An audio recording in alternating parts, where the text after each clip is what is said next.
El martes, el viernes, ya ni siquiera sé dónde vivo. El viernes. Ah, ¿Ricardo?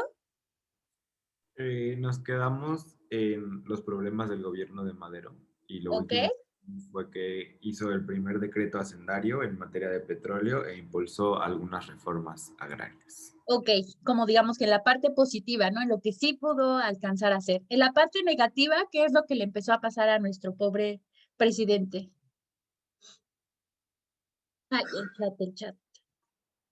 Em, Lo traicionaron. sí, justamente. No sé quién lo dijo, creo que Romina, Sí, realmente. Es que vi que se desapareció el versito porque estaba leyendo. Sí, sí, yo espero que ahora sí, chicos, que acabemos antes. No sé si ya desayunaron, también ese es otro tema. Este, o les llevan su desayuno, ojalá. La verdad no tengo tema, chicos, si están desayunando o algo por el estilo, adelante, si están tomándose un café, yo no tengo ningún problema. Justo les iba a decir que, ¿qué les parece si para la dinámica del viernes, bueno, yo creo que mejor lo vemos al final, bueno, espero no arrepentirme, y si no, lo subo en WhatsApp o en Facebook. Pero sí, yo espero que acabemos un poquito antes.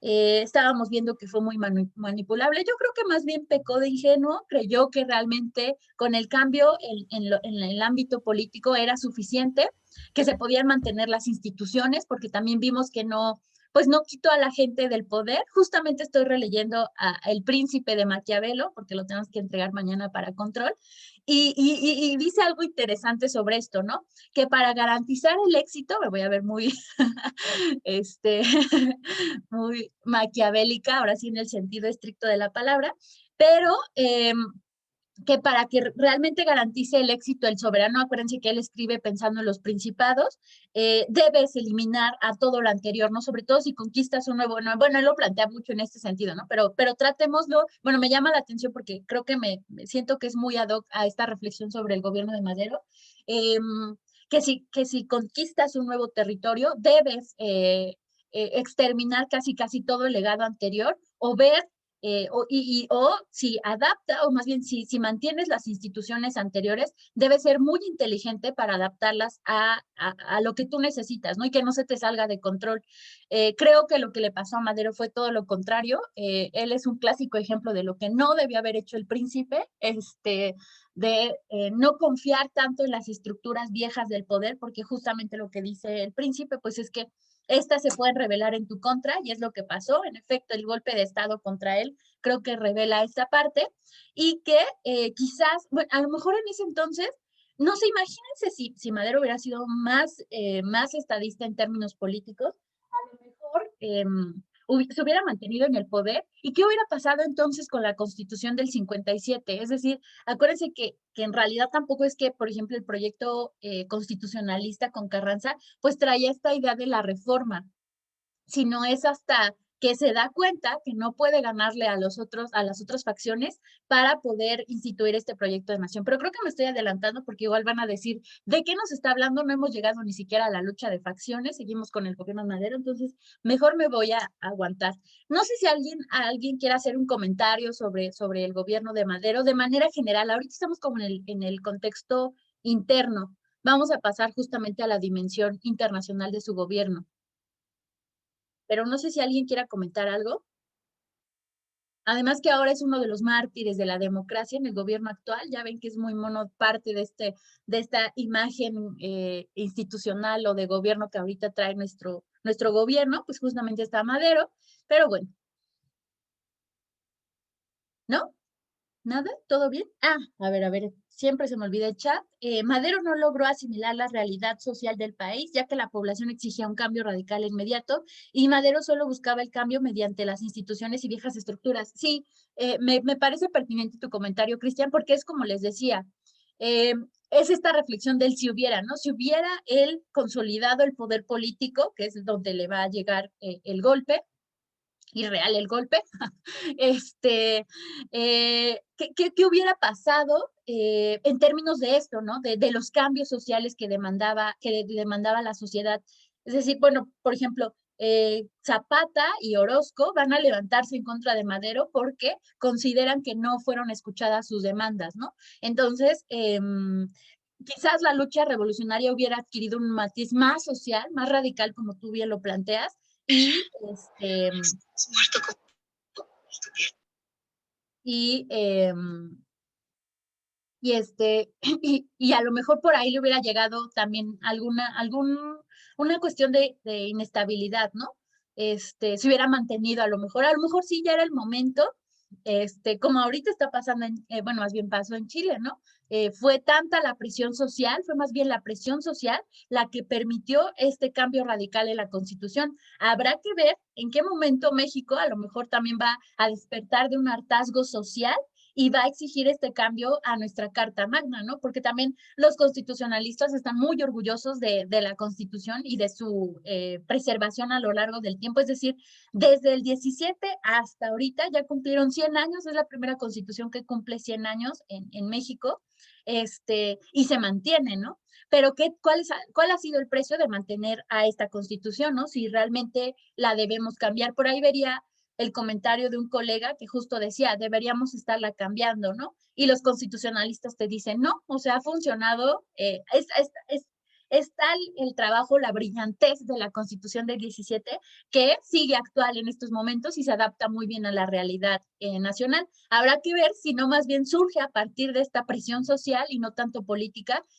un cambio, ¿no? Porque también obviamente la oposición siempre habla de que hay que cambiar la Constitución, que era la Constitución que le dio el poder al partido hegemónico en la década de los, perdón, en el siglo XX, pero habrá que ver si no viene por ahí, ¿no? Entonces, a lo mejor a Madero igual hubiera pasado lo mismo, la presión hubiera sido tanta como un olla express y hubiera explotado que hubiera derivado en los cambios a la Constitución, ¿no? Y a lo mejor hasta cambios más radicales, no lo sabemos, porque aún así creo yo que la Constitución del 17 fue tibia porque justo no atacó mucho la parte política, ¿no? Mantuvo muchas estructuras y a lo mejor sí modificó algunas, pero se mantuvo en esencia, ¿no? Si les digo, ahí sería interesante, chicos, que hiciéramos este comparativo. A lo mejor ustedes dicen, bueno, yo soy internacionalista, no abogado, no constitucionalista, pero este tipo de ejercicios son muy ilustrativos, hacer estos comparativos entre la Constitución, las constituciones de México, ¿no? La del 24,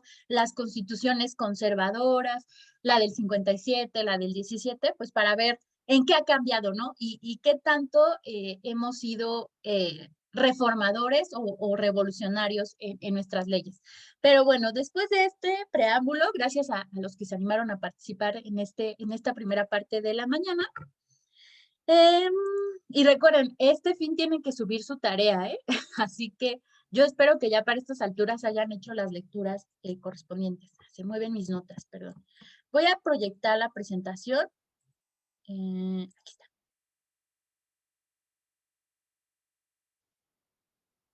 Ok. Entonces, como breve recuento, pues esto es lo que pasaba. Estos son los problemas o las situaciones que va a enfrentar Madero en su corto gobierno. Él llega en 1911, si no me equivoco, sí, el 15 de octubre de 1911, y pues va a salir del puesto en febrero de 1913 con el inicio del golpe de 1913-1912.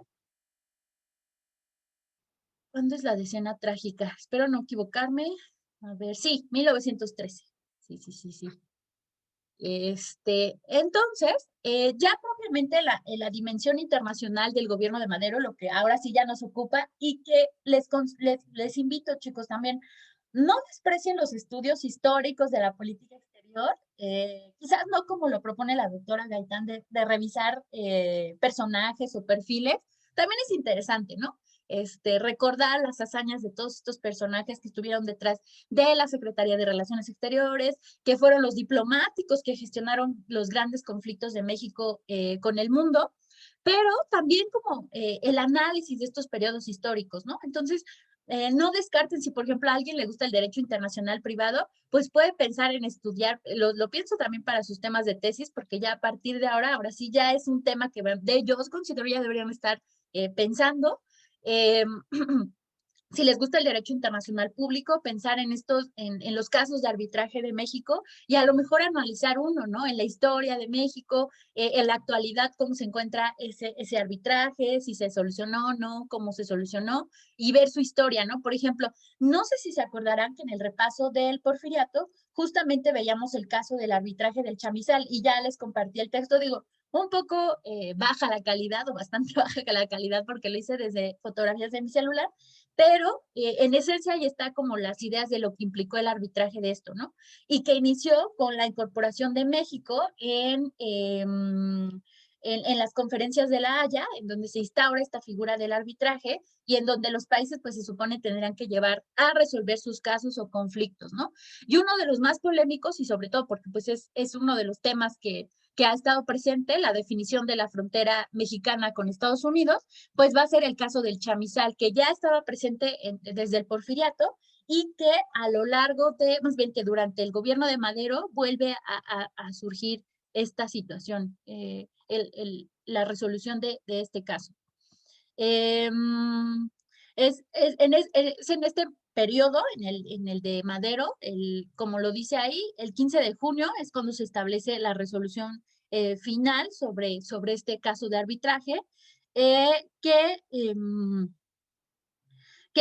el que obviamente pues los dos gobiernos reclamaban de quién iba a ser, al final queda del caso mexicano, pero no va a ser efectivo, les digo, hasta yo creo que la segunda mitad del siglo XX. O sea, imagínense, le va a tomar como 40 años hacerse efectivo esta resolución, ¿no?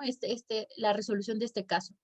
Eh, Ahí lo que les decía también es importante, pues quizás no pensarlo tampoco, en el caso de la revolución, no podemos pensar, y a lo mejor en el resto de los periodos, pero bueno, en particular en el proceso de la Revolución Mexicana, que es aún más inestable porque pues no hay como tal un gobierno, un proyecto de nación único, y eso lo va a demostrar sobre todo la evolución de este movimiento. Es importante tomar en cuenta a estos otros actores, ¿no? A los actores que están ahí detrás del gobierno y que le van a empezar a estallar a Madero, que son las conspiraciones y las persecuciones de estos grupos conspiracionistas, ¿no? En los que obviamente el gobierno de México, que en este entonces ya lo encabeza Madero, pues van a hacer o van a presionar para que les entreguen a estos grupos opositores. Eh, También, por ejemplo, está la sublevación de la guarnición federal de Ciudad Juárez el 31 de enero de 1912. Y esto es importante porque no sé si se acordarán o no sé si lo mencioné, más bien ya no me acuerdo qué pasó ahí, si pues ustedes lo deben recordar o yo no lo mencioné, pero la parte de la frontera para estos años empieza a ser un problema. Lo comentábamos y con base en esta lectura de Lorenzo Meyer, que si no quieren hacer todo el libro completo, no quieren leer el libro completo de Berta Ulloa, léanse esta síntesis que nos presenta Lorenzo Meyer de las 7 etapas, porque habla de muy bien el proceso internacional durante la Revolución Mexicana, pero les comentaba que pasará de un asombro de no podemos creer que esté empezando un levantamiento unos días después de esta fiesta enorme que dio México para celebrar el proyecto de nación y la estabilidad en el país. Eh, y eh, este, y pasa de este asombro a una incertidumbre, ¿no? Y a una tensión, y sobre todo en el gobierno de Estados Unidos, de la inestabilidad que generan estos rebeldes, sobre todo en el norte del país. Y además recordemos cómo se estaba desarrollando el movimiento para ese entonces, ¿no? Bueno, ahorita empieza mucho en el norte y va a continuar en el norte. Entonces, pues sí empieza a ser un motivo de preocupación para los estadounidenses, pues porque veían muy álgida la situación, ¿no? Muy álgida la situación en el norte, y empiezan estos cabildeos, porque incluso se llevan en estas instancias, de qué va a suceder con México, ¿no? De cómo se va a estabilizar al país y si Estados Unidos tiene que ejercer algún tipo de presión o intervención para garantizar la paz y la estabilidad en México. Entonces, por eso este tipo de sublevaciones, como la de la guarnición federal en Juárez, pues sí es preocupante para el gobierno de Estados Unidos. Eh, Y pues la otra parte que ya les comentaba que incluso venía desde antes durante el gobierno del Porfiriato, cuando ya se empieza a quebrar y para el inicio, perdón, de la Revolución Mexicana, está esta venta de armas a los opositores, ¿no? A los opositores del gobierno en ese entonces de Díaz y ahora de Madero. Entonces continúa este flujo de armas que la verdad ahí pues es difícil controlar porque también hay otros intereses, ¿no? Por ejemplo, de quienes venden las armas, pues obviamente no les conviene que les digan, pues deja de vender armas a estos opositores, ¿no? Como dicen, el negocio es el negocio, entonces pues no importa si es rojo o azul, nosotros seguimos vendiendo estas armas. Eh, mm, mm, mm. Ah, sí, por ejemplo, está este caso para ahondar un poquito más en esto que les decía, de esta preocupación del gobierno norteamericano, que se supone va a ser el pretexto con el que Wilson va a tener tanta injerencia en la política interna de México. Está esta otra en la que el Departamento de Estado de Estados Unidos envía una nota de protesta al presidente Madero y al secretario de Relaciones Exteriores el 26 de febrero de 1912. Si se darán cuenta, es un poco después de esta sublevación en Ciudad Juárez y en la que a través de Wilson, este personaje que es sin duda el gran personaje internacional en la política durante el gobierno de Madero, en la que insisten en la obligación de México, obligación internacional, además así la enmarcan, de evitar disparos hacia el territorio norteamericano, ¿no? Y con la amenaza de que si continúan tendrán que tomar medidas más coercitivas o más contundentes contra el gobierno mexicano. Eh,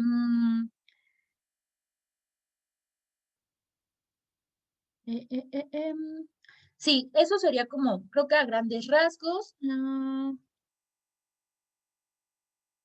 Bueno, aquí tengo más elementos, se me habían olvidado.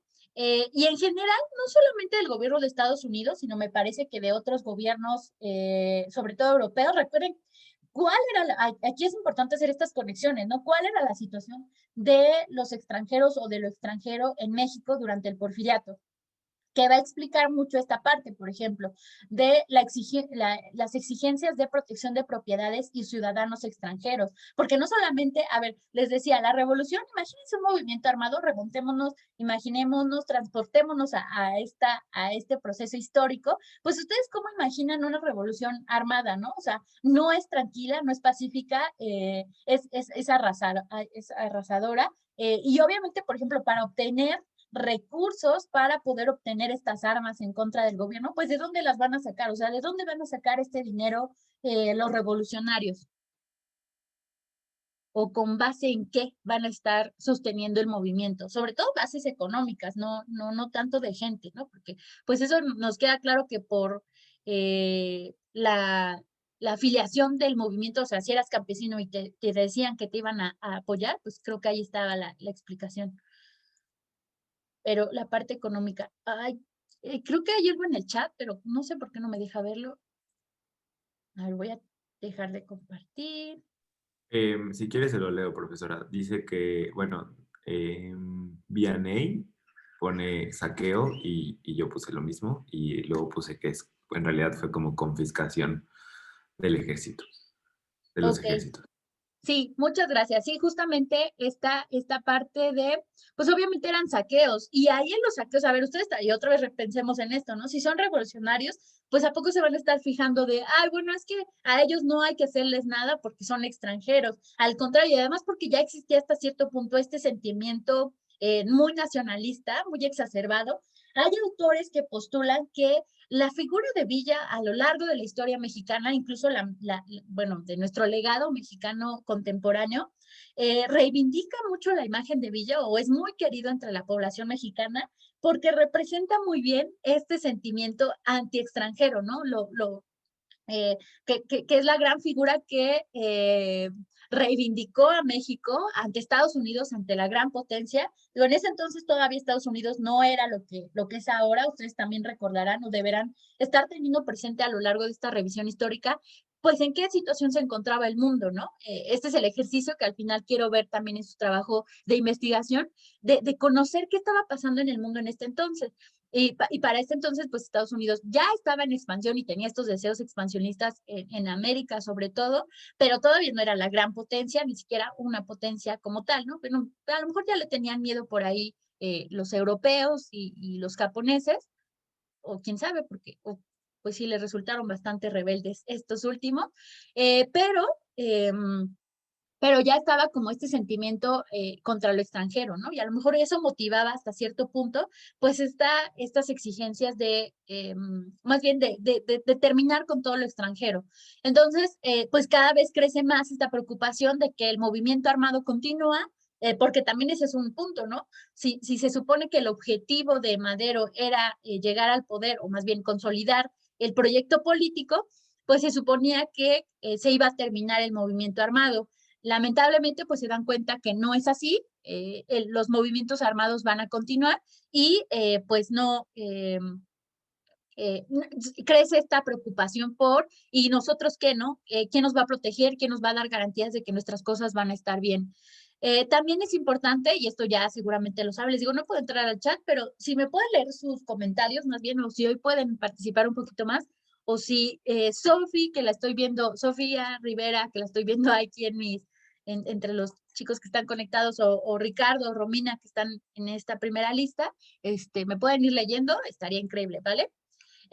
Entonces, también está esta antipatía la creciente antipatía de Lane Wilson, ¿no? Hacia el gobierno de Madero, que lo ve muy tibio, que lo ve que no puede garantizar estos beneficios, ¿no? Que no puede garantizar la protección de los bienes y de los ciudadanos extranjeros, y que básicamente, me faltó allí el paréntesis, cerrarlo, va a ser de mayo a octubre de 1912, ¿no? Yo diría que hasta incluso hasta que logra concretar el pacto de la embajada y finaliza el golpe de Estado contra Madero, pero particularmente en este periodo, como que esta antipatía se refleja mucho y obviamente como representante diplomático, pues va a ejercer todo tipo de presión en todos lados en Estados Unidos con el presidente Taft, con el Senado, con la Cámara de Representantes, de que algo se tiene que hacer con el movimiento armado, ¿no? Y exige casi la intervención a México, pero pues como que digamos que no hay mucho interés, entonces lo dejan por su parte, le dejan mucha apertura y es por eso que él más bien empieza a encontrar que la única manera de garantizar esta estabilidad, es restaurando el viejo régimen y empieza a hacer alianzas con estos personajes que garantizarían la restauración del viejo movimiento. Por otra parte, a pesar de esto, les digo, este periodo es muy, yo lo diría, la política estadounidense es muy indecisa sobre lo que va a hacer con el gobierno de México. Por una parte, le da esta apertura a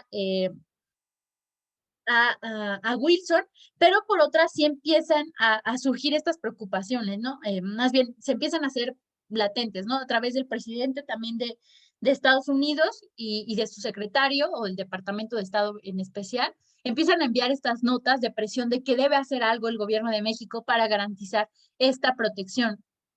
El 15 de abril, por ejemplo, se acordarán que en marzo, creo que era, déjenme recordar el dato, no les voy a dar ¿cuándo era?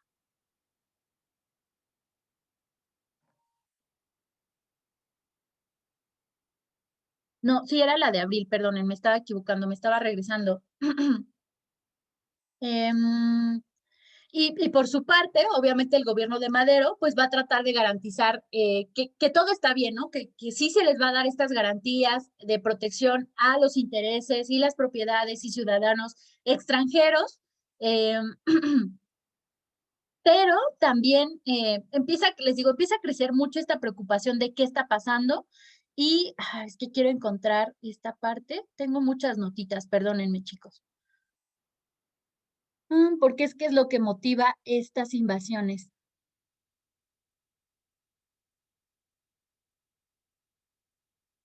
Sí, digamos que para hacer mayor presión de que sí se garantizara, digamos que ustedes recuerdan que lo ideal es que antes de que se lleve a cabo una cuestión armada o internacional, ¿no? No solamente en el caso esta civil, no, sino más bien en términos de ahora sí internacional, de una guerra incluso, pues se supone que lo primero que se debe ponderar es esta resolución diplomática, ¿no? Y en este sentido de lo diplomático es que TAF y el Departamento de Estado pues están presionando con estas notas diplomáticas de que el gobierno mexicano debe hacer algo. Por su parte, el gobierno de México también trata de dar estas garantías de que todo va a estar bien, que ya merito se soluciona, que les van a dar estas garantías, pero llega un hartazgo del gobierno de Estados Unidos y también por, digamos, la intervención de Wilson, que empieza a construir imágenes muy exageradas de lo que estaba pasando en México, que se proceden a estas intervenciones, ¿no? Estas primeras intervenciones, que en realidad no es que pasara o no hubo, ¿cómo se llamaría? No se desplegó algún tipo de ataque armado por parte de estos barcos, pero sí estaban ahí, se posicionaron en Tampico y en Veracruz de junio en junio y octubre de 2012, de 1912. Ya me quieren muy hacia adelante, ¿no? Imagínense que hubiera implicado en esos años también un posicionamiento de buques de la Armada de Estados Unidos en esos años. Entonces, eran como una manera de exigir esta presión contra, para garantizar esta estabilidad. Digamos, les digo, no se libera fuego, pero sí eran como una advertencia, ¿no? De gobierno de México, no te olvides de lo que te estamos pidiendo, de estas garantías que necesitamos que nos brindes. Sí, Ricardo. No, perdón, tenía una duda de las fechas, pero ya vi Wikipedia. Gracias. Ok. No se confundan, esta es una primera intervención porque luego vendrá la de 1914. Entonces, a lo mejor por ahí tenías la duda de, no fue en 1914, no. Primero se lleva a cabo esta primera advertencia, si así lo podemos llamar, de que si no hacía nada el gobierno mexicano, podrían hacerse este tipo de intervenciones más militar, más contundentes a través de lo militar en 1912, pero la más conocida es la de 1914. Y les digo, ahí yo lo que podría decir a grandes rasgos y en resumen, ya teniendo la imagen completa, es que pareciera que en estos años el gobierno de Estados Unidos no tenía claro qué hacer, ni el gobierno de Taft, ni el de Wilson, que es el que va a hacer este levantamiento, más bien este posicionamiento de buques también en Veracruz en 1914, porque va a estar en esto, ¿no? De a quién le doy el reconocimiento, si se la doy bueno, en el caso de Madero, pues sí lo tenía, pero en el caso de Huerta, bueno, después de la caída de Huerta, es a quién se lo doy, ¿no? ¿Quién puede garantizarme que realmente se va a estabilizar el país? Eso es lo que básicamente buscaba el gobierno de Estados Unidos. Y también se empiezan a llevar a cabo esto, ¿no? De la oposición política estadounidense. Ustedes también recuerden que en Estados Unidos, pues sí hay este juego de pesos y contrapesos. Entonces, pues ya venían tiempos electorales en Estados Unidos. Entonces, se empiezan a hacer estos caldeos de que a lo mejor el siguiente presidente sí tenía que llevar a cabo una acción más contundente o no, y empiezan a enviar un montón también de representantes para el rastreo de información y que les den más información sobre lo que estaba ocurriendo en México.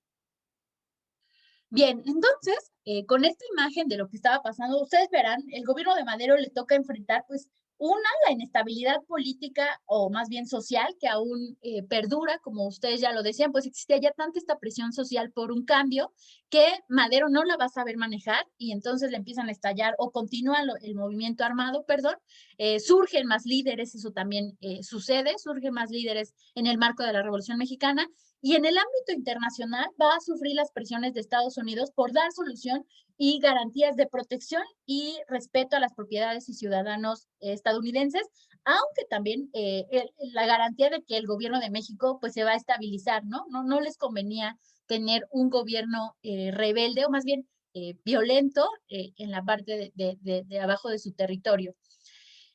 Lamentablemente, pues no ocurre nada de esto porque el movimiento armado mexicano continúa su curso. Les digo, surgen más líderes y algunos se fortalecen, como en el caso del sur, Emiliano Zapata, Pascual Orozco, pues se fortalecen mucho durante este periodo. Recuerden que para el inicio, pues la revolución era principalmente el norte, surge en el sur, ¿sí? Y en este periodo me parece que se fortalece mucho a partir de la fractura con Madero.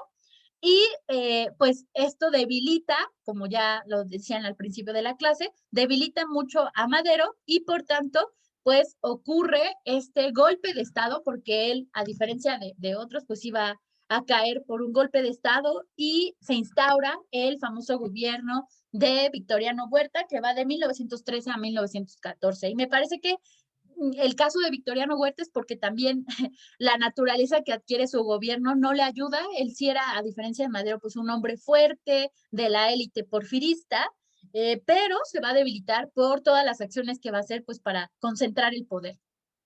¿Cómo cae Victoriano Huerta? ¿Cómo cae Madero? Bueno, digo, ya está ahí una idea, pero a ver, cuéntenme más del proceso de cómo cae, si es tan sencillito.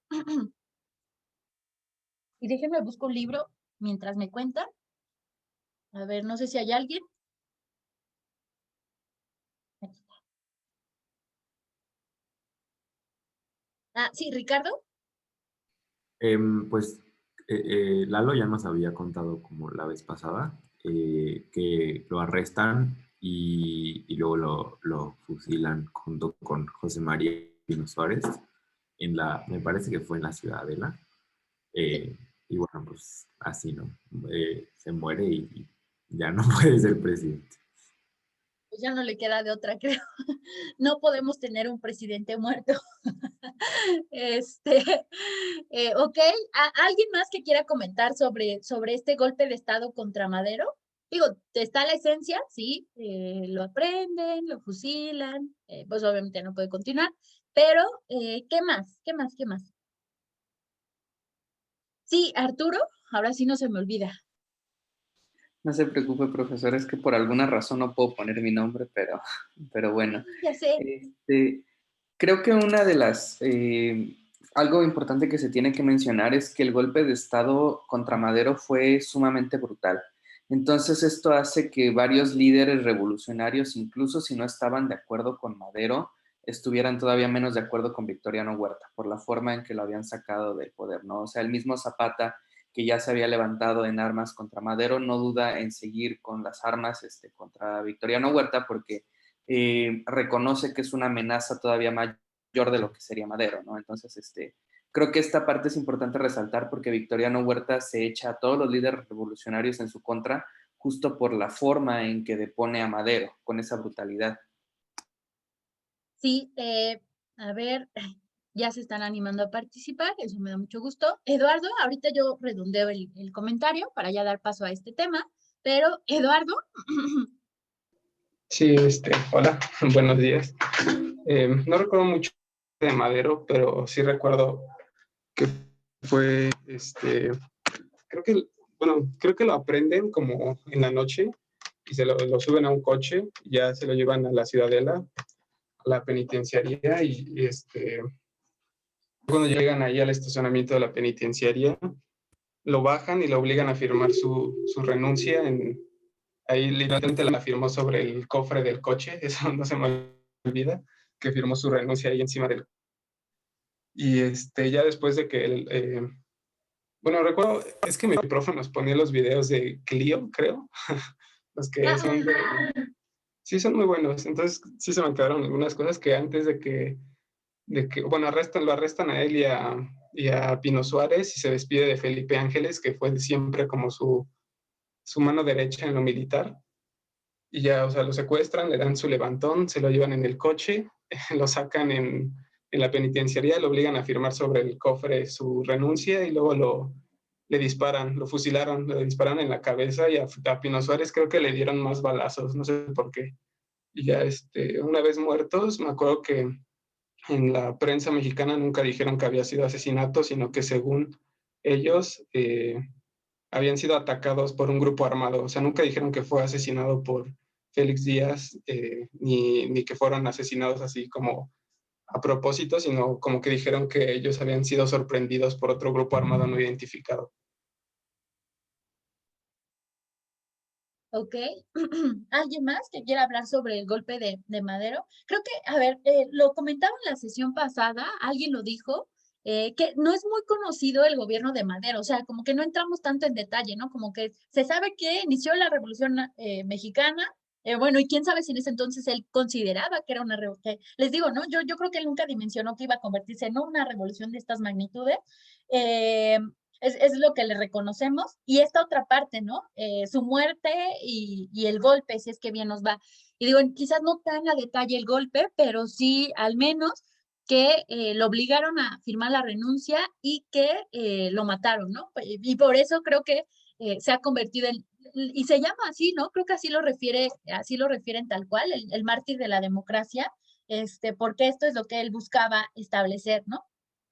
Pero de ahí en fuera como que no entramos tan a detalle de qué ocurrió con Madero, cuál era la naturaleza de su personalidad. Les digo, creo que eso a lo mejor influía mucho. Se conoce esta otra parte también en términos de esta personalidad, lo del espiritismo, ¿no? Que era espiritista y ya ven que Liz nos compartía esta notita, que además tiene una abajo otra referencia interesante, que es la matanza de los chinos. Les digo, voy a hacer este paréntesis antes de darle la palabra a Miriam, se me estaba olvidando, porque se ocurre en 1912 esta matanza, eh, y les voy a subir el video después. Esa parte es interesante porque desde ahí ya se advertía, bueno, así los historiadores que lo han revisado este periodo, hay algunos que dicen que en realidad no ocurrió, hay otros que dicen que en realidad no eran los revolucionarios o no era nada en contra de los chinos, sino que arrasaron parejo y les tocó a los chinos lo mismo, la misma lógica que les decía, ¿no? De los extranjeros, pues no es que te fijes en quién está haciendo las cosas, tú necesitas dinero,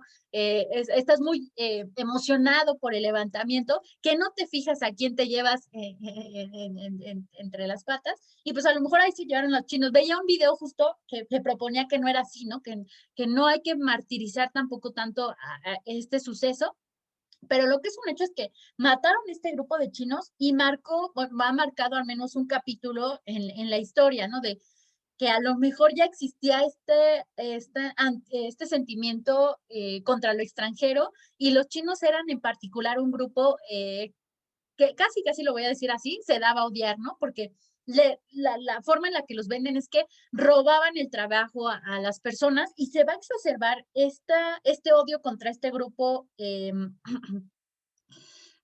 extranjeros, sobre todo en los 30, ¿no? Y que todavía perdura mucho esta ideología revolucionaria.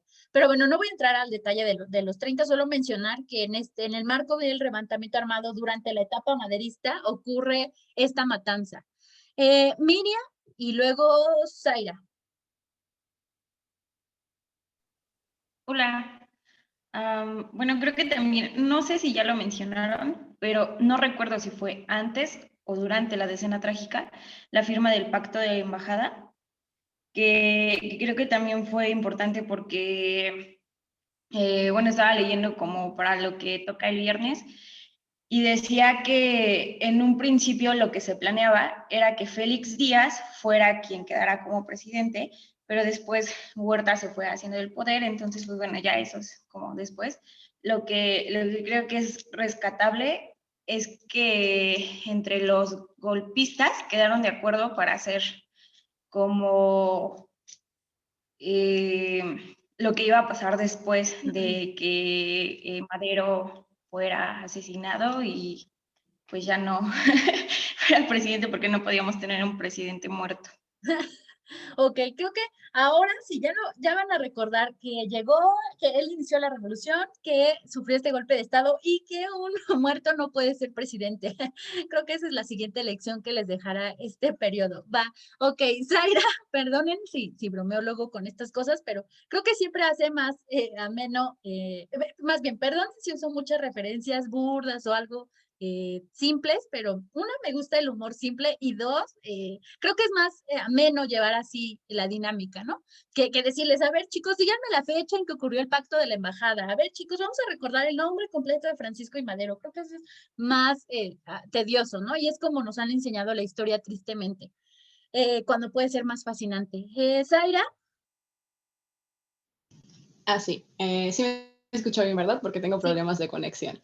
Sí, Sí, ok. sí te escuchas Pues bien. justo sobre lo que mencionó del ataque a los chinos, yo estoy leyendo para el viernes la lectura que menciona como todo este problema que hubo en el primer periodo, bueno, en el periodo de Madero, y justamente habla tanto de las primeras intervenciones que sucedían de Estados Unidos aquí, intervenciones entre comillas, ¿no? Porque hubo esta disparidad de entre que unos sí querían, otros no, entre que el exministro aquí en México decía que no estaba pasando nada y Wilson, como siempre, decía que sí, que México estaba hecho una Un barbaridad desastre. y demás, ¿no? Un desastre. Y justamente con esta parte de la matanza de chinos, que fueron 206 para ser exactos, yo encontré la disparidad en la lectura de que habla de los comercios que atacaron, pero que no atacaban los de los demás extranjeros, ¿no? Solamente los chinos. Entonces, esa parte de la historia sí es como un poco bizarra, datar de que en una revolución digan, ay, no, este no, porque este no es chino, este no le haga nada, pero este sí porque este sí es chino. Entonces, estudiando más el tema sobre la matanza de los chinos aquí en México, muchos historiadores están de acuerdo con que obviamente sí, la mayoría fueron chinos, pero en esa parte que es Torreón, hubo matanza de todo tipo. O sea, que estuvieran asentados los chinos en esa parte es algo importante, ¿no? Por eso se habla de que era una matanza más racista y demás, pero en realidad tiene que ver con que en esa zona de Torreón muchos chinos llegaron a establecerse, pero en realidad fue una matanza que abarcó pues personas múltiples y no tiene nada que ver con que fueran chinos o no. Sí, justamente es lo que te decía. Existe esta, es que es un capítulo y me parece que, les digo, a ver chicos, hay muchas cosas en nuestra historia que no han sido analizadas, que creo que hemos exagerado también a lo mejor en los análisis de otras tantas, pero hay otras que nos falta estudiar más, ¿no? Y existe un reconocimiento entre los estudiosos de, sobre todo, las relaciones de México con Asia, porque es ahí donde yo supe tuve este primer acercamiento. Eh, de este periodo, ¿no? De este periodo en particular, yo diría de la primera década del siglo XX, ¿sí?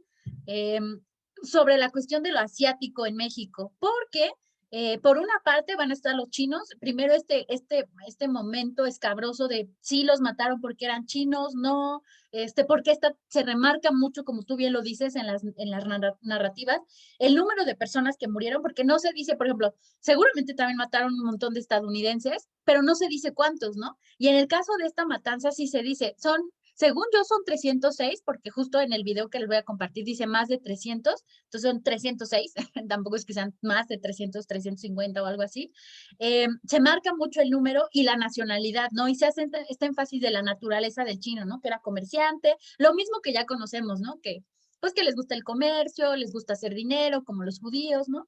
Y luego viene el otro episodio, el episodio que yo digo que es más válido, que es las persecuciones por parte del hermano de Calles, en el norte del país. No sé, te digo, tengo yo la impresión que son 306, pero déjame buscar otras fuentes sobre este episodio. Cierto, les había dicho que otra bibliografía alterna que me gustaría que estén revisando, bueno, es un poco difícil porque ya sé y no les quiero cargar la mano, pero para que, digamos, profundicen en estas reflexiones, sobre todo si tienen alguna región en particular de interés, como en mi caso ha sido Asia, busquen, voy a subir el link de los tomos que sacó el Archivo Histórico Diplomático sobre las relaciones de México con diferentes regiones del mundo de 1821, 1810 a 2010, que estos libros en particular se sacaron o se emitieron en la conmemoración del Bicentenario de la Independencia. Entonces, son libros que hablan sobre las relaciones de México con diferentes regiones del mundo. Obviamente está la de Asia y según yo ahí también los autores marcan que eran más de 300, pero hay que comprobar el dato. Más o menos está en ese rango, ¿no? Sí, justamente son muy buenos esos tomos. Hay que analizarlos con calma porque ahí sí nos hablan ya de las particularidades de las relaciones de México con las regiones, ¿no? Aquí le hemos dado mucho peso a Estados Unidos, ahorita me voy a abrir un poco más a Europa y abrir un capítulo de la cuestión asiática. Y como les decía de esto, para cerrar este episodio, Más adelante, durante la Segunda Guerra Mundial, pues México también va a establecer campos de concentración contra los japoneses. Entonces, es otra historia, es otra etapa triste en la historia de México, aunque bueno, si dimensionamos a los japoneses en la historia mundial, pues tampoco son precisamente tan nobles como se quieren vender actualmente, ¿no? También tienen su historia fea, ¿no? Pero bueno, recapitulando, gracias por las reflexiones sobre el golpe de Estado contra Madero. Me parece muy interesante o pertinente lo que comentas, Arturo, por eso no había hecho esta retroalimentación de tu participación, porque la quería dejar hasta el final ahorita que ya revisáramos. Tienes toda la razón. Yo creo que eso es lo que va a permitir darle cohesión en este momento al movimiento armado como Revolución Mexicana, ¿no? Porque encuentran a este enemigo común que va a ser Victoriano Huerta y el objetivo que se va a convertir para este periodo. Ahorita nada más me voy a detener en la narración del gobierno de Huerta, pero al paralelo casi va a surgir también el movimiento más emblemático contra Huerta, que va a ser el constitucionalismo, pero en general, digamos que va a haber esta suma de fuerzas, ¿no? De los zapatistas, los villistas, que se van a sumar a derrocar a Victoriano Huerta, y ese va a ser el objetivo. Pero ¿qué pasa cuando desaparece tu chivo expiatorio? ¿Qué sucede con estas pluralidad? Porque además piensen les digo, hay que pensar a la revolución y como algo heterogéneo. Tampoco compren la idea, chicos, de que era un movimiento padrísimo y que siempre todos los revolucionarios buscaron lo mismo. Me parece que es un movimiento que tenía en cada uno de sus líderes demandas muy focalizadas que no ayudaban a esta cohesión, ¿no? Y que hasta este momento, hasta el 13-14, se va a cohesionar porque van a buscar derrocar a Huerta, pero que en realidad estaba muy debilitado en sus bases, o sea, no compartía nada en común, y eso, ¿no? Les decía, ¿qué sucede, perdón, cuando se va este chivo expiatorio, cuando tus bases de unidad son tan débiles? Pues el movimiento se fragmenta y por eso surge la lucha de facciones a partir de 1915, del 16, y que van a determinar el rumbo de la política nacional. Esta parte me fascina mucho bueno, en realidad todas ya se habrán dado cuenta que me apasiona mucho este tema, pero más hacia el final de la Revolución Mexicana, hacia la Constitución, es la parte que me entretiene muchísimo. Pero bueno, voy a redondar las ideas.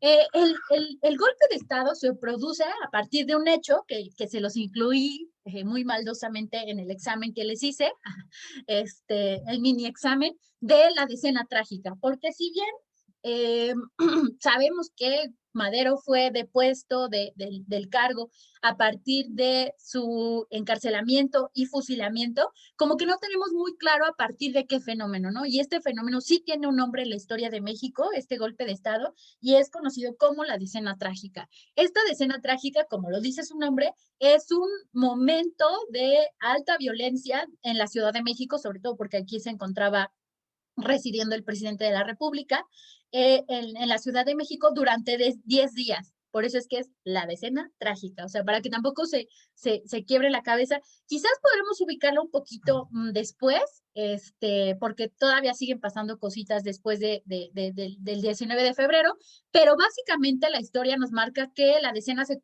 comprende del 9 de febrero de 1913 al 19 de febrero del 13, para que no lo olviden.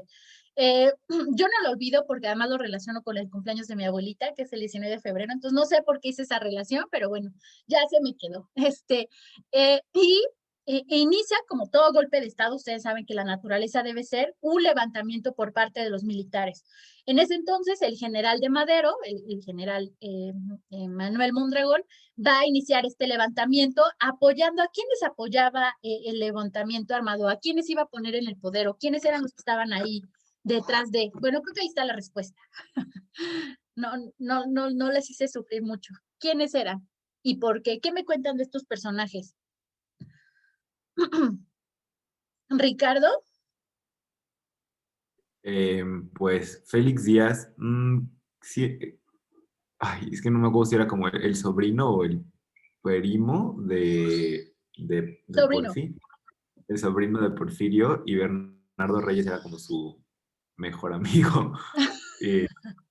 Entonces, pues, justo ellos eran como parte de la élite porfirista, pero no eran no eran científicos, sino de los más viejitos. Sí, justamente, tienes ahí un punto, ahorita lo puntualizo un poquito más. Diego Cisneros Sí, y el chat. sí. Bueno, efectivamente Félix Díaz era el sobrino de Porfirio, pero sobre todo Bernardo Reyes era de los principales militares durante el porfiriato. De hecho, al final se creía que podría ser el próximo, bueno, el vicepresidente, que igual luego podría ser el presidente, pero al final no lo quisieron poner en el cargo y de hecho lo mandaron según a Europa para aprender las tácticas militares. Entonces ya a su regreso, igual quiso sublevarse contra Madero, pero en un primer momento lo encarcelan. Entonces por eso ya se quedaron como los líderes que querían retomar la herencia de Porfirio. Sí, justamente, por eso les hacía gracias, Diego y Ricardo. Por eso remarcaba estos perfiles, porque les digo, a ver, chicos, no hay que olvidar, es que es por eso fascinante también, les digo, yo tengo atorado este interés por analizar más desde un nivel psicológico quizás, no sé cómo llamarlo, estilos personales, diría Daniel Cosio Villegas, de quienes están detrás de, no son solo nombres de, bueno, solo le hizo sombrita a Madero o de plano lo derrocó del poder, sino tienen papeles estratégicos y su historia de vida dice mucho, ¿no? En el caso de Félix Díaz, sin duda, pues es sobrino del gran dictador, tenía mucho esta idea, las había asimilado muy bien y pues obviamente quería continuar con el proyecto porfirista, y Bernardo Reyes también quería continuar con el proyecto porfirista, pero desde otra trinchera, ¿no?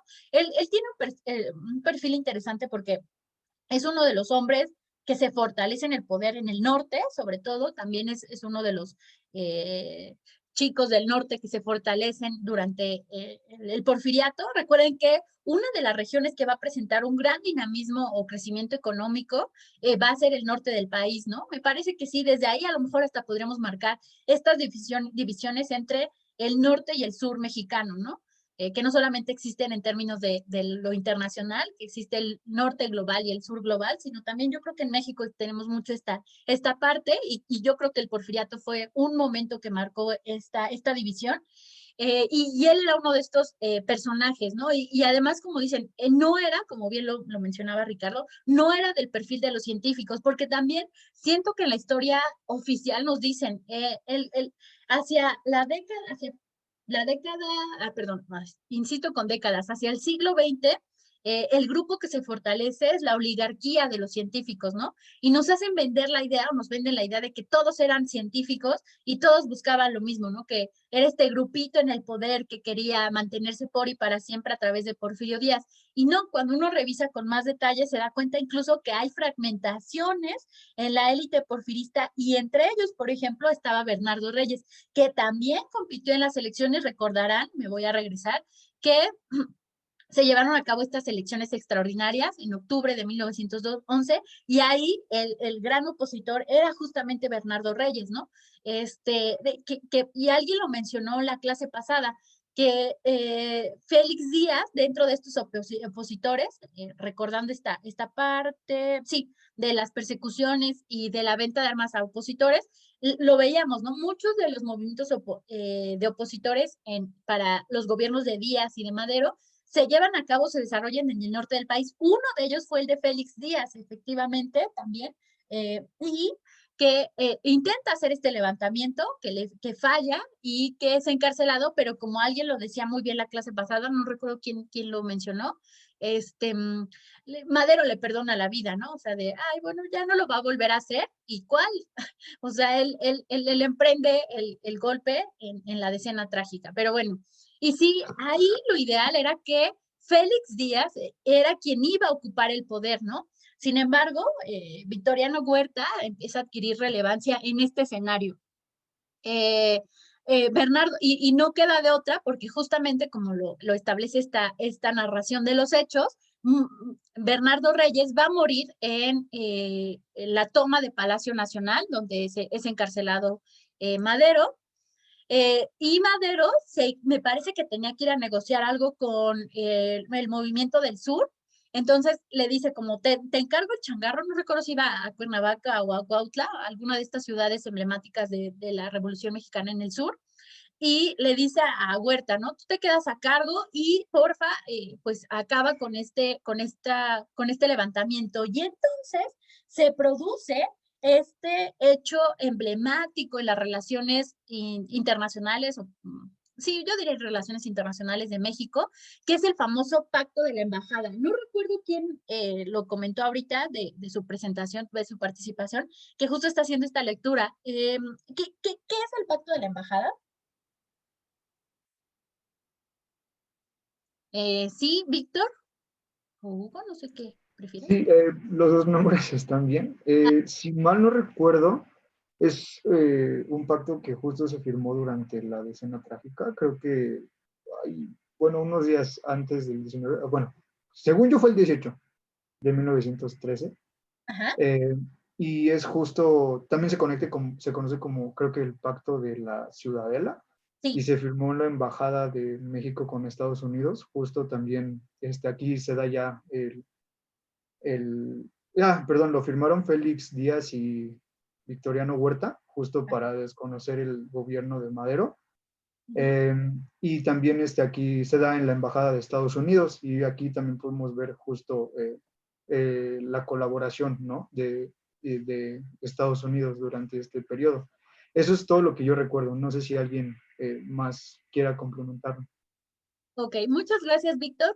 Creo que casi no participas. Bueno, al menos no habías, creo que casi abierto el micrófono. Se agradece muchísimo. Yo soy muy feliz de que participen todos, si es posible todos. Bueno, luego también el tiempo no nos ayuda, pero me da mucho gusto que siempre haya diferentes voces. Y sí, y aquí, y voy a esto porque me gusta, ya se los he insistido, ¿no? La clase la construimos todos. Yo traigo el pretexto a través de las láminas de qué es lo que vamos a estar analizando, pero de repente voy a preguntarles, ¿sí qué opinan sobre esto? Porque al final, pues ustedes también están aprendiendo de estos procesos, ¿vale?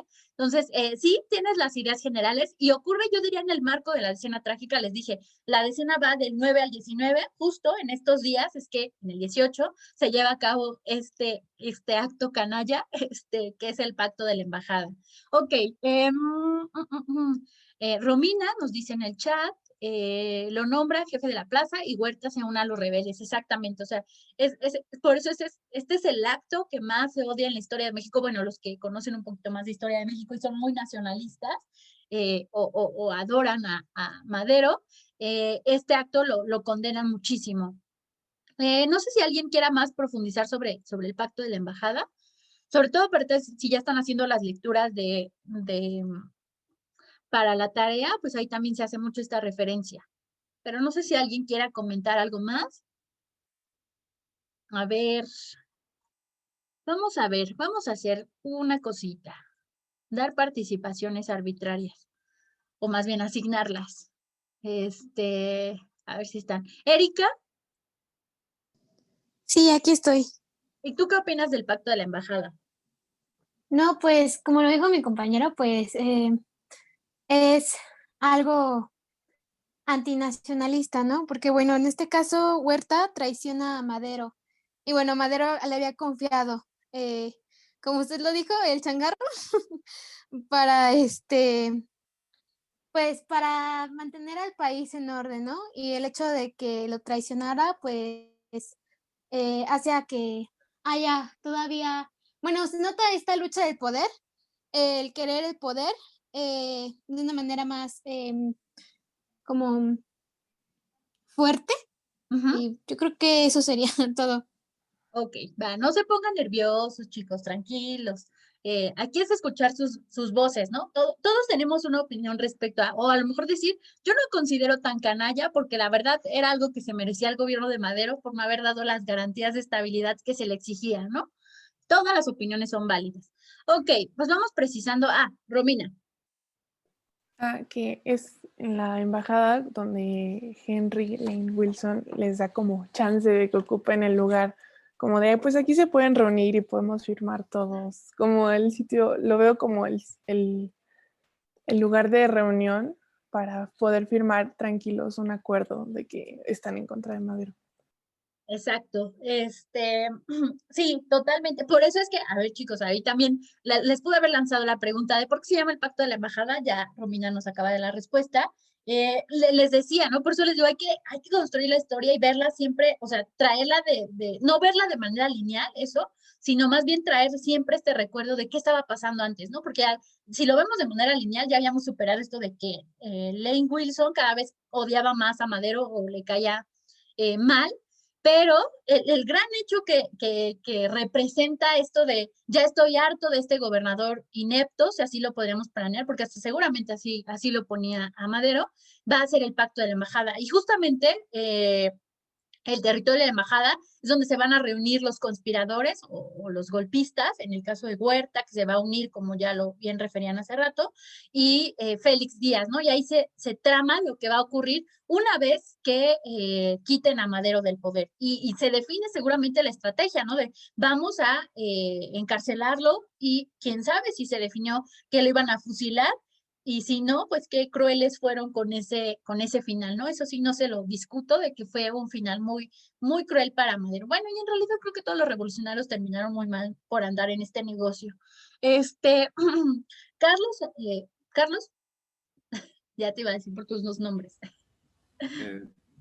También, más que nada, señalar que, por ejemplo, en este pacto se establecía que Félix Díaz no iba a prestar o a tomar ningún cargo público para así poder competir en próximas elecciones. Creo que es importante porque ya después de tener todo esto señalado, cómo en conjunto se desarrolló esta idea de derrocar a Madero y también como un plan a futuro.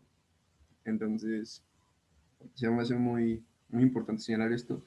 Y bueno, también que decir de Henry, ¿no? Creo que me cae muy mal. Y ya.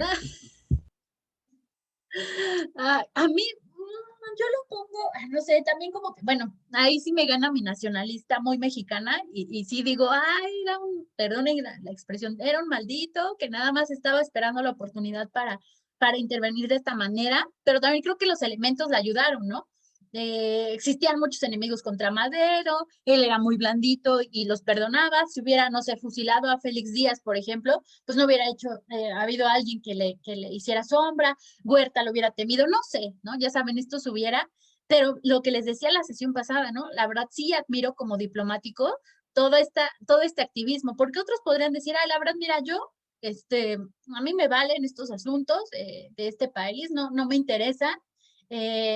Porque además creo que el gobierno de Estados Unidos en su generalidad sí le valía lo que estaba pasando en México y si reaccionaba era en parte por esta alerta que marcaba este embajador. No sé, yo creo, chicos, que sí hay que estudiar un poco más el personaje de Wilson. No sé si ya no libros, seguramente ya, y no recuerdo si ya me han comentado de algunos y no he tomado nota, les digo, soy pésima con títulos, pero voy a buscar para que estudiemos un poco más a este personaje. ¿Lisette? Sí, igual como dijo mi compañero Carlos, que también me parece, bueno, también creo que es ir un poco más adelante en la historia, pero es precisamente el hecho de que Félix Díaz nunca puso que iba a ser iba a tomar algún cargo y además de eso, bueno, que se iba a esperar a las elecciones y como igual en el pacto de la embajada nunca pusieron una fecha para las elecciones, pues Berta se aprovechó de eso para ir retrasando cada vez más y más las fechas, bueno, sí, las fechas de las elecciones y me daba mucha risa en la lectura porque incluso decía los candidatos, o sea, todavía siguen esperanzados de que sí iba a haber elecciones y toda la cosa y realmente nunca hubo y poco a poco pues Huerta se fue deshaciendo o fue pues descartando a los candidatos. Exactamente, sí. Esto que mencionas me parece ya más pertinente para el análisis del gobierno como tal de Huerta, ¿no? Porque va a llegar como el provisional, pero se va a seguir de ahí en adelante y es lo que les decía, lo que va, desde mi punto de vista, lo que va a contribuir a la caída de Huerta es la ambición de poder que se va a transformar en el establecimiento de una dictadura, ¿no? Porque se va a tener todos los rasgos como tal. El caso de Porfirio Díaz, por ejemplo, hay que analizarlo con pincitas porque se dice la dictadura de Porfirio Díaz. ¿Realmente era una dictadura? Sí, hubo fraude, sí, se quedó tantos años en el poder, pero lo hacía en el marco de la ley, ¿no? Y nunca diluyó las cámaras, siempre tuvo estos otros nombramientos que estaban manipulados, sí, o esto de la dictadura perfecta, también pensando en los gobiernos priistas. Pero bueno, son reflexiones también más personales. Perdonen si luego de Brayo. Bueno, entonces aterrizando, sí, en efecto, el pacto de la embajada era digamos que Wilson también estaba presionando a otras representaciones diplomáticas como la de España, Gran Bretaña y Alemania, para desconocer como tal lo que estaba ocurriendo, para tomar una acción más contundente respecto al gobierno de Madero. Estos otros, les digo, sí tomaron una actitud un poco más apática. Creo que el único que va a escribir al respecto es el embajador de Cuba, que sí va a decir que es un acto canalla lo que ocurrió en la embajada de Estados Unidos. En efecto, en la embajada de Estados Unidos es donde se establece el plan a seguir una vez que se destituya a Madero. Ahorita les contaré cuál fue el plan a seguir. Y entonces, después de esto, se aprende finalmente al presidente y al vicepresidente. El presidente era Madero y el vicepresidente Pino Suárez. Y ahí les iba a hacer esta observación que se me había olvidado. Nunca ignoren, chicos, los nombres de calles, avenidas, escuelas incluso, porque siempre tienen una historia detrás de, ¿no? Por ejemplo, yo cuando era muy niña no dimensionaba quién era Pino Suárez, hasta que empecé a estudiar muy formalmente la historia y dije, pues fue el vicepresidente también víctima de estos actos canallas, y te hacen mucho sentido muchas cosas, ¿no? Entonces también, pues aprenden a hacer esta lectura de los nombres. Ese era un paréntesis. Bueno, seguimos con la narración. Entonces, Victoriano Huerta finalmente asume la presidencia provisional el 19 de febrero de 1913. Esto es interesante. Perdonen, se me olvidó mencionar los puntos del pacto de la embajada. El pacto establecía el desconocer al gobierno de Francisco y Madero, por eso Wilson estaba tratando de sumar a otras representaciones diplomáticas, pues para desconocer el gobierno como tal. Se establecía la presidencia provisional del general Huerta, antes de 72 horas, con un gabinete integrado por reyistas y felicistas, que eran los de Félix Díaz. Félix, como ya lo decía Carlos, creo, no me acuerdo si fue Carlos o alguien más, reclame su derecho de participación, porque de respecto a esto que Félix Díaz no debía ocupar ningún cargo para contender en las elecciones, que ya decía Lisette, ¿no? Las tan anheladas elecciones que nunca van a llegar, y la notificación a los gobiernos extranjeros del cese de Francisco y Madero. Y entonces Victoriano Huerta asume la presidencia. También el cómo asume la presidencia está interesante. ¿Quién me cuenta cómo ocurre esta presidencia? ¿Cómo la asume? ¿Por qué es interesante?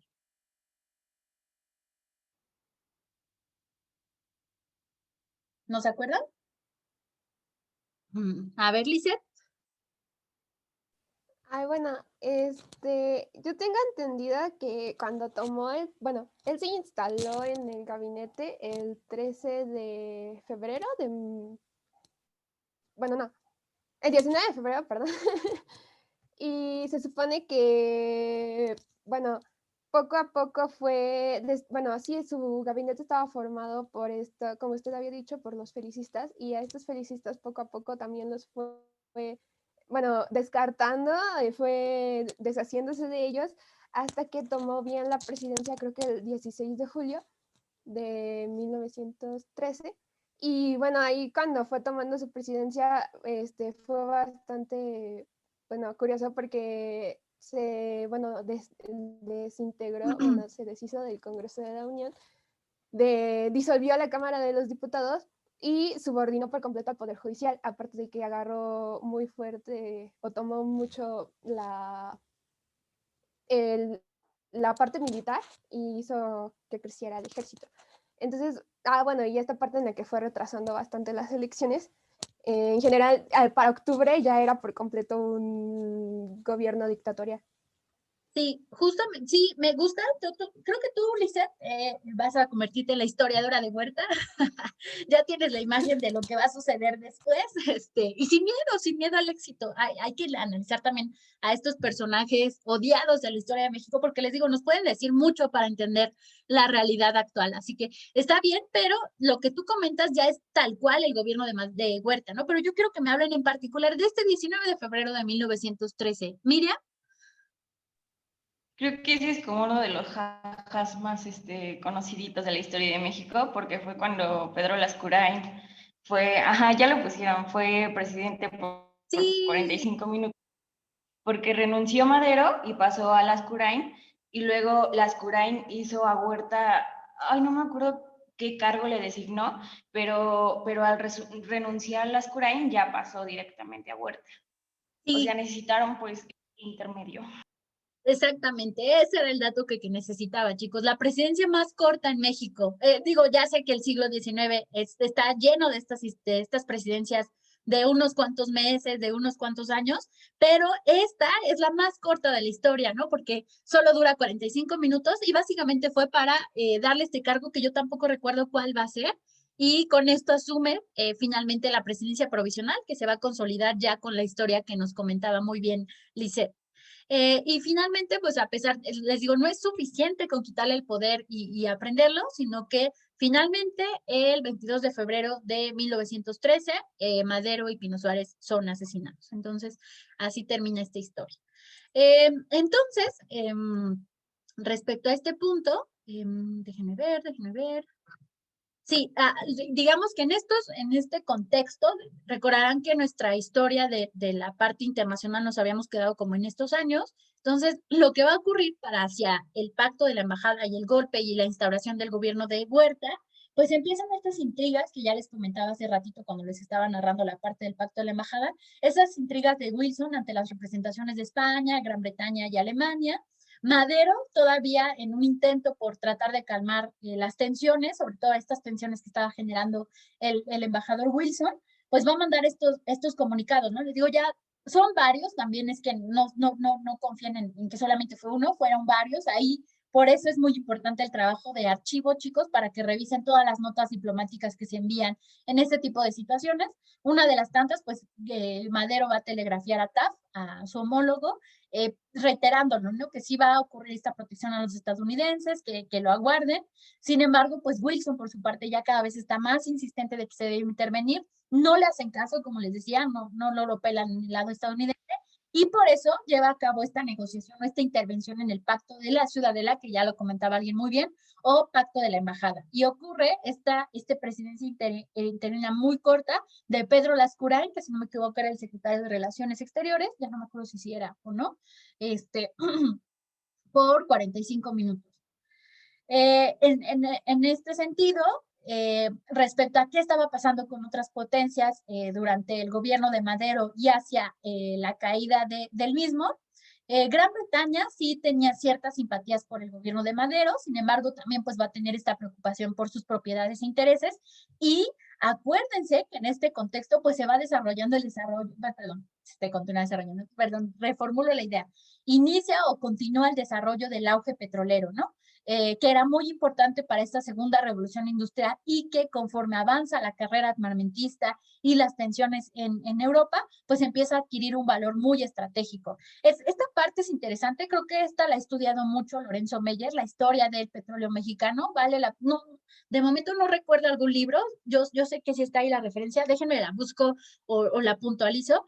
Ya les compartí algunas lecturas sobre el valor del petróleo, creo que me parece durante el Porfiriato, están en sus lecturas complementarias para que conozcan por qué es importante y nos va a servir para entender por qué la Constitución del 17 nos va a derivar en muchos problemas que van a persistir hasta la expropiación petrolera, y de estas tensiones en términos del petróleo van a derivar una serie de acuerdos interesantes en la historia de las relaciones exteriores de México que ya veremos más adelante.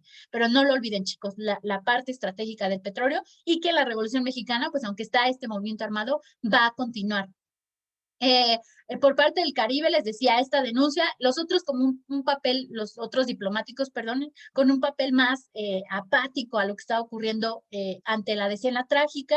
El único que sí va a denunciar los actos del canalla de Wilson va a ser el representante de Cuba. Creo que la lectura tiene una cita muy de estas poéticas que se echaban los diplomáticos de la época sobre el acto, ahí para que la revisen. Alemania también ya va a empezar a aprovechar el escenario de la Revolución Mexicana para hacer o generar estas intrigas sobre la presencia japonesa en territorio mexicano. O sea, acordarán que, y se los remarqué, se los presenté de manera muy general en la parte del porfiriato y a principios de la Revolución Mexicana, todos los pretextos que van a servir para apostar tropas estadounidenses en la frontera van a ser estos informes de supuesta presencia conspiratoria japonesa en el territorio mexicano, y también va a tratar de ejercer esta influencia en el ejército mexicano, ¿no? De alinearse a la formación y a los intereses del ejército alemán. Que después, pues ustedes saben, un hecho emblemático que va a ocurrir en estos años va a ser el famoso telegrama Zimmermann en el marco de la Primera Guerra Mundial, pero también ya llegaremos a ese episodio. Y otro episodio interesante y bonito, y bueno, que acabo de descubrir hace poco, es este resguardo. Ya lo había escuchado en las generalidades, pero nunca había leído a tan detalle cómo había sido esta protección en la embajada japonesa de la familia de Madero, durante la decena trágica, ¿no? Porque obviamente pues el que va a sufrir toda la afectación pues va a ser Madero, pero ¿qué pasa con su familia, no? Y digamos que el gobierno, el único que va a levantar la mano para proteger a la familia presidencial, va a ser el gobierno japonés. A lo mejor ahí valdría la pena. En el libro lo narran de una manera muy bonita, ¿no? Y te dicen cómo les daban alimentos, cómo trajeron a mucha gente de la familia de Madero a la embajada, cómo los protegían de los servicios de inteligencia que los estaban tratando de rastrear, pero a lo mejor era por esto que realmente sí querían ejercer cierta influencia el imperio japonés. Acuérdense que el imperio japonés para este entonces ya tenía un gran auge en el Pacífico, ya se había consolidado su imperio, bueno, estaba en ese proceso, quería más, pero ya estaba bastante fortalecido y a lo mejor sí quería ejercer algo de influencia, ¿no? Entonces, les recomiendo este librito, por eso lo necesitaba buscar. Se llama México, lo sacaron el año pasado, creo que hace 2 años, a 130 años de las relaciones diplomáticas. Y justamente en este episodio, que se llama El largo olvido y la memoria recobrada, habla sobre la protección de la embajada japonesa a la familia de Madero. Entonces, les digo, es una narración muy bonita, muy detallada del proceso, de este episodio particular de la decena trágica, desde otra mirada, ¿no? Y les digo, a lo mejor, pues, obviamente el embajador Carlos Almada no podía decir mucho porque pues estaba escribiendo también desde su posición como embajador de México en Japón en esos años, pero sí me gusta mucho el rescate de memoria histórica y de archivo que hace el embajador. Entonces es un libro altamente recomendable, sobre todo si les interesa igual que a mí las relaciones de México con Asia. Entonces, déjenme ver el tiempo. Bueno, voy a avanzar, yo creo que sí, y ya les daré los últimos avisos hacia el final. Y ya digamos que en el gobierno de Huerta, ahí ya entra toda la descripción que Lisette nos hizo, por eso les dije, va a ser nuestra historiadora del gobierno de Huerta. Muy bien, Lisette. Hiciste un resumen muy, muy atinado. Les digo, el gobierno de Huerta en general va a adquirir este matiz dictatorial. ¿Y por qué lo adquiere? Pues ya en parte por lo que nos ha narrado Lisette, que ya lo sintetizamos en esta laminita. Va a asesinar a los diputados federales y en particular al senador Belisario Domínguez, el senador por parte de Chiapas. Por ejemplo, bueno, mi familia es de allá, entonces cuando fui, me llamó mucho la atención que muchas cosas, ya sea avenidas principales y así, tenían el nombre de este personaje, ¿no? Y ahora entiendo, pues porque es uno de los mártires de la democracia también. Lo que ya decía muy bien Lisette, va a disolver las cámaras. Surge el levantamiento del movimiento constitucionalista, que ya veremos en la clase que viene. Ahorita nada más mencionarles que ya a partir de la instauración del gobierno huertista, surge el levantamiento del ejército constitucionalista encabezado por... ¿Quién lo encabeza? El ejército constitucionalista, chicos. Carranza. Sí, Venustiano Carranza. La leva se va a generalizar en todo el país. Esto indica que pues todavía estábamos lejos de estar de una pacificación del país, de la anhelada estabilidad política que demandaban los gobiernos, en especial de Estados Unidos. Lleva a cabo estos cambios en el gabinete de Huerta, que muy bien señalaba Lisette, que va a deberse a que tenía en este gabinete a mucho de la élite porfirista y felicista. Entonces necesita desterrar a estos no deseados para poder consolidarse en el poder. Pero, como ya lo decía muy bien Arturo, y me encantó esta síntesis como la presentó, se van a unir las facciones revolucionarias en contra de este enemigo común, que va a ser el canalla de Huerta. Hay dos canallas en esta historia, Wilson y Huerta, y finalmente, gracias a las presiones y a la lucha armada, y hasta yo podría decir que también a la indecisión del gobierno de Estados Unidos de qué va a hacer con este gobierno dictatorial, y el cambio de gobierno también en la presidencia de Estados Unidos, ¿quién llega a la presidencia en Estados Unidos para estos años? Grover Wilson, Sí. Woodrow Wilson.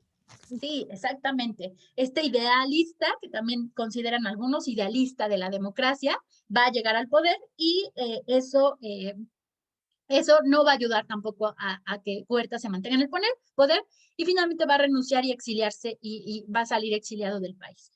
Va a tratar de regresar, me parece, pero bueno, ya no va a lograr nada como lo que logró en estos años. ¿Sí, Arturo? Nada más quería mencionar, profesora, que ahí justamente otro de los factores que ayudó a que cayera Huerta fue que el Wilson Buena Onda toma el puerto de Veracruz. Entonces, el tener estacionada una escuadra estadounidense enfrente de Veracruz era una presión internacional bastante fuerte ante el gobierno dictatorial de Huerta, y entonces esto aunado con las presiones que venían del interior, pues al final lo obligan a renunciar. Sí, en efecto, aquí empieza, en esta parte de la historia hacia la que ya nos vamos acercando y que me encanta muchísimo, aquí vamos a ver en particular ya un juego de factores. A ver, en toda la historia ocurre, ¿no? Factores internos y externos, pero en esta, chicos, se evidencia mucho las tensiones entre lo interno y lo internacional. Y como dice muy bien Arturo, lo que va a ocurrir en el ámbito exterior, que va a ser esta intervención armada, la más conocida, que es la de 1914 en Veracruz, y las mediaciones del famoso grupo ABC, porque les digo, al final el gobierno de Wilson tampoco es que quisiera intervenirlos, porque les digo, se considera como este idealista democrático, pero no está de acuerdo con el gobierno de Huerta. Ese sí es un hecho, pero no sabe qué hacer, ¿no? Y no sabe a quién darle el reconocimiento, y se va a tardar mucho en esta indecisión, y entre esta indecisión, pues sí se va a llevar a cabo esta intervención armada en 1914. Pero ya llegaremos a esa historia, pero me parece interesante que ya empieces a hacer esta conexión de lo que está ocurriendo en el escenario nacional, ¿no? Ahorita era solo la descripción de lo nacional, vamos a pasar a lo internacional. En un primer momento, darle lugar a los británicos que habían estado ocultos en esta historia o en esta narración, que van a ser los primeros que van a dar el reconocimiento al gobierno de Huerta, porque van a ver o esperan que al llegar alguien de la élite porfirista, pues que se pueda garantizar la estabilidad y lo que ellos deseaban. Van a continuar las inversiones en estos sectores que ya eran clásicos del porfiriato, y ignoró aquí. Por eso, chicos, es que el equipo, ¿quién es el equipo de diplomacia revolucionaria?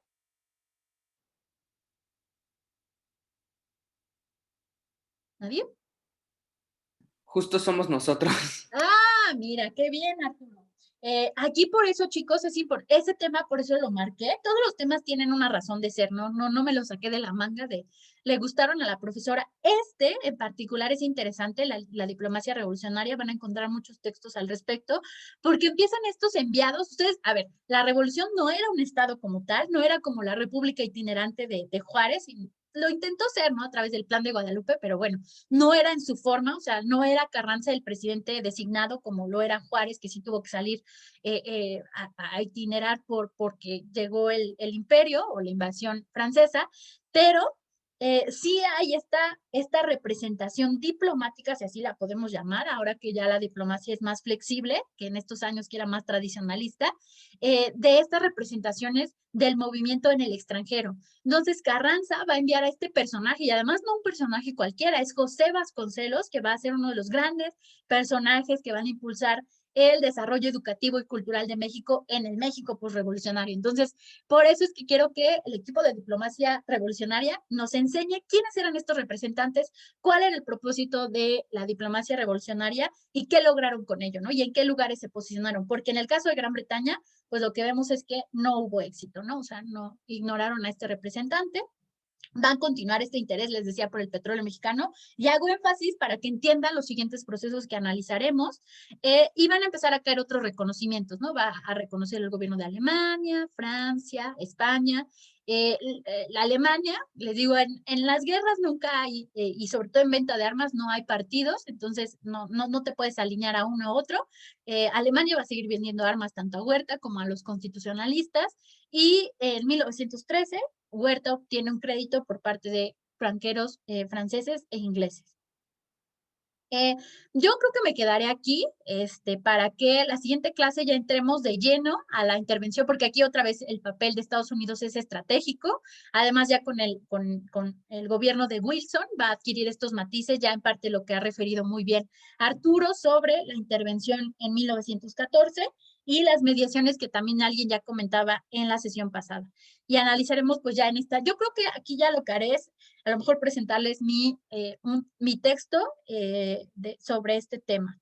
Ok, entonces veo que Raquel estaba con la manita levantada.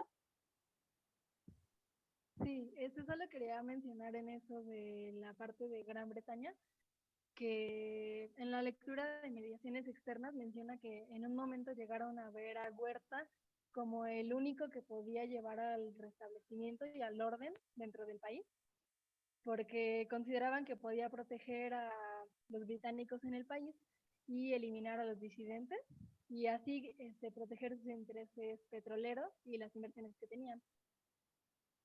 Sí, así es lo que les decía, por eso es que le di un poquito ahorita ya más apertura a los británicos y a estos, y remarcar estos intereses, para que no lo olviden, chicos, que era lo que estaba ahí, ¿no? Que los extranjeros no es que sean tan buena onda y querían que el país se pacificara por sí, porque el pobre de la sociedad también estaba sufriendo con un levantamiento armado, no, o sea, lo que querían era proteger sus intereses y continuar extrayendo estos recursos de nuestro territorio. Pero bueno, lo bueno es que van a recibir una gran lección en la Constitución del 17, que nos va a traer muchos problemas, pero como sea, va a sentar las bases de un México mejor, creo yo, ¿no? Es muy idealista a lo mejor mi planteamiento, pero yo sí lo veo de esta manera. Ok, entonces, la siguiente clase ya terminaremos con yo creo que haré toda la figura o la imagen, les presentaré toda la imagen ya de las intervenciones de Estados Unidos, de esta indecisión, de los planes que tenían, de los cabildeos que ocurrían, de las posiciones de uno y otro en el poder, y al final la postura que va a tomar Wilson, la lucha de facciones, que también ya vamos a llegar a este punto, porque ya, pues ya de manera general les narré la historia del gobierno huertista. Llegaremos finalmente a esta lucha de facciones y cómo la facción ganadora va a ser la constitucionalista y cómo lo logra, ¿no? Esto va a ser el cierre de este tema de Revolución Mexicana. Entonces, muchas gracias por su paciencia. Les digo, este tema me apasiona muchísimo. Ya les compartí, es el inédito porque todavía no tengo el texto final, ya no sé qué correcciones sufrió, y porque no salió en versión digital, solo serán versiones impresas, pero salió finalmente después de muchos años. Imagínense, iba a salir en 2018, entonces ya tardó. Un libro que justo se emitió o se preparó en el marco del centenario de la Constitución del 17. Entonces, para este libro, que es una colaboración de varios profesores de la facultad, es un libro de la UNAM, yo tuve un lugar muy especial. Entonces, lo que yo escribo es justamente sobre las influencias internas e internacionales que hubo durante el Congreso Constituyente, que fue el que le dio vida a la Constitución del 17. Mi hipótesis es que no pudimos haber tenido esta Constitución si no hubieran ocurrido todos estos fenómenos, ¿no? Lo interno, la lucha de facciones, y en lo internacional, la indecisión del gobierno estadounidense. Entonces, les digo, no tengo la versión todavía impresa, tengo que ponerme de acuerdo con los coordinadores y me da un poquito de flojera hacerlo porque tengo que ir a buscar el libro impreso como tal. Entonces, les comparto el inédito, ya está en las lecturas, creo que complementarias de Revolución Mexicana, o por ahí está ya mi texto, por si quieren leerlo para tener esta síntesis del proceso que vamos a ver en la siguiente clase, ¿vale? Ahora, sobre la dinámica del 30 de octubre, en el marco del puente que ya viene, de estas festividades extranjeras nacionales, Halloween y Día de Muertos, Entonces, les voy a proponer, yo creo que podemos usar la película de Shrek, o también se me ocurría, porque no sé qué referencia vi, Toy Story, que también es una saga muy bonita, o a lo mejor Monster Inc., que también son personajes como más ad hoc a la época, y pues la cuestión de los fantasmas, que yo creo que sugeriría, nos vistiéramos como fantasmas en la primera parte de la clase, o sea, no me veo dando una clase como fantasma, a lo mejor solo para las fotos del recuerdo y ya regresamos a la normalidad. Y al final, si gustan, pues a lo mejor tomarnos un cafecito entre todos de 8:30 a 9 para convivir un poquito más y escuchar su desahogo del estrés. ¿Qué les parece este plan? ¿Vale? Entonces, nos vemos con la fotito. Voy a subir la encuesta de qué película quieren que nos personifiquemos en la foto del Zoom y la dinámica del fantasma, ¿no? Los que quieran, también esto es, chicos, cierto, los que quieran. Yo, por ejemplo, luego también soy apática a los planes que mi jefa quiere hacer, por ejemplo, quiere hacer algunos por ahí, entonces también a veces soy medio apática de, no quiero, odio eso porque tengo situaciones traumáticas. Entonces, si no quieren, no pasa nada, yo les entiendo, siéntanse libres, ¿vale? Entonces hubo estos detalles, les comparto la bibliografía, no les he subido los libros que les debo por ahí de todos estos que he consultado en la vida para construir estos temas, entonces los voy a ir compartiendo, y ya. No sé si hay alguna duda, comentario, para que sean libres 15 minutos y puedan ir al baño, tomar agua antes de entrar a su siguiente clase. ¿No? Ok, chicos, entonces, cuídense mucho, nos vemos el viernes, ahora sí, a las 6:30, ¿vale? Muchas gracias por ayudarme con esto de mover el horario otra vez. Ya les dije, les debo una comida cuando podamos hacerlo, ¿va? Cuídense mucho y nos vemos. Y lean mucho sobre la Revolución Mexicana. No, van muy bien, van muy bien. Profesora, ¿me permites unos minutos? Justo, nos quedamos, Sofía. Si alguien más necesita algo, también nos podemos quedar. Profesora. Sí, nos vemos. Cuídense. Gracias, profesora. Vayan ahí. Gracias.